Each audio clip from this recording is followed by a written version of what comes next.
This recipe is a very classic Malaysian recipe served at many festival, feasts, Hari Raya, anything to do with celebration, this is the dish. Now first you need some chili. For this rendang, I'm going to use two kinds of chili. First we have the fresh chili. So all you need to do is just break them into two. Next I'm going to add here my shallot.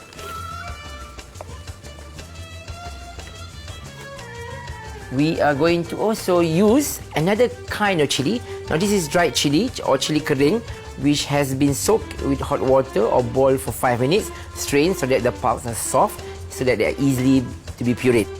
So the chili goes there.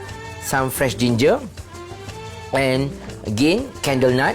Now not every rendang use buah keras, candle nut, or the Indonesian called kemiri. This is so popular everywhere, especially in Indonesia. Then we have here fresh turmeric. For some of you who've never seen the fresh turmeric, this is the fresh turmeric, and it's grown underground, and this is the leaf. So we don't waste a lot of things. As we say, waste not, why not? We throw that in. Lastly, we're gonna add here some of my lemongrass, some ginger. So I'm adding some water. Next, just blend the ingredient until they are really fine. The paste is now ready. Once it starts to become very smooth, all you do is just cook it slowly on low heat, so all the spices begin to evaporate.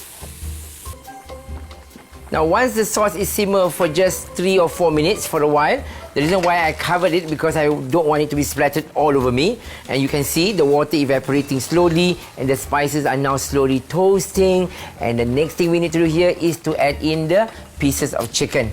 Now this is one whole chicken that's been cut into 12. At this point of time, we render the chicken for just 4 or 5 minutes with the spices. Now rendang is a very significant dish, and a lot of Malaysians take pride, especially families, to prepare this dish. And you notice that over every Hari Raya or any celebration like wedding, and it's often served together with this rice parcel called ketupat. And what it is actually rice added halfway through in this parcel is weave actually from the coconut tree. Once it's weaved and they have an opening somewhere here, they put the rice and then they simmer into the hot water and they cook, and of course the rice expands. And once the rice expands, it becomes solid like that. Now next step is to add in your coconut milk. Then you shred a piece of turmeric leaf, as we say here, daun kunyit. Now this style of adding this leaf is so typical of the rendang made from Negeri Sembilan or even Melaka. And so you notice a lot of influence from that part of the area is very Minang, yeah? We call it Minangkabau or Minang style of cooking.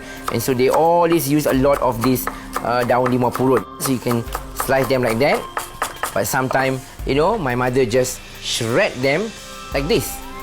From the vein, pull out like that. And she just stir. See how simple this is? Now we add a bit of salt.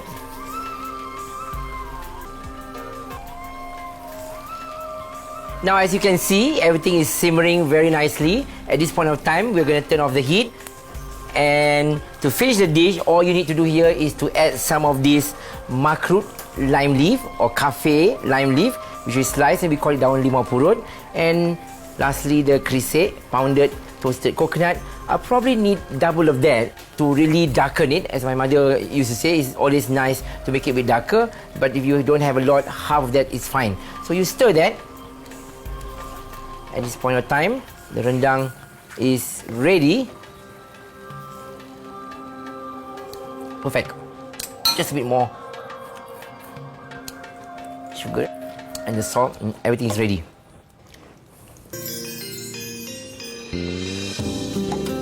This is something that you should not miss as and when you are in Malaysia. As we say, to know Malaysia is to love Malaysia. And Malaysia is truly Asia. And it certainly reflects on this wonderful dish today.